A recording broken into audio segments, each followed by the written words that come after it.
কিন্তু হয়তো এটা সময়ত কমিব পাৰে। কিন্তু বৰ্তমান তোমালোকে এতিয়া হ'ব লাগিব, আমাৰ সমাজত হ'ব লাগিব এগৰাকী DC হ'ব লাগিব, এগৰাকী ABC হ'ব লাগিব, এগৰাকী ASP হ'ব লাগিব, DSP হ'ব লাগিব, SP হ'ব লাগিব, এগৰাকী মহকুমাধিপতি হ'ব লাগিব, এগৰাকী চক্ৰ বিষয়া হ'ব লাগিব। আৰু তেনেধৰণৰ বিষয়া এগৰাকী হ'ব লাগিলে তোমালোকে এতিয়া এই 4-5 মাহ যি সময় আছে, এই 4-5 মাহ সময়টোত তোমালোকে কোনো ধৰণৰ সময় অবাবতে নষ্ট কৰিব নালাগে। একান্ত মনেৰে নিজৰ যি দায়িত্ব আছে এই দায়িত্বত তোমালোকে দায়িত্বটো পালন কৰা।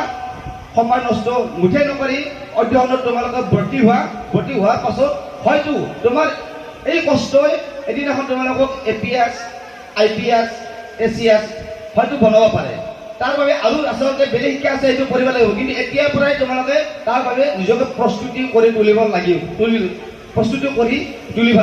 যদি প্ৰস্তুতি কৰি তোলা নহয় তেতিয়াহ'লে কলেজত স্কুলত অহা যোৱা কৰি থাকিব পাৰিবা হৈ নামত তোমালোকে হাই ছেকেণ্ডাৰী BA, BSc, MSc পঢ়িব পাৰিবা হৈ, কিন্তু সেই শিক্ষাৰ জৰিয়তে তোমালোকে নিজৰ পৰিয়ালক বচাব নোৱাৰিবা, নিজক বচাব নোৱাৰিবা, সমাজক বচাব নোৱাৰিবা।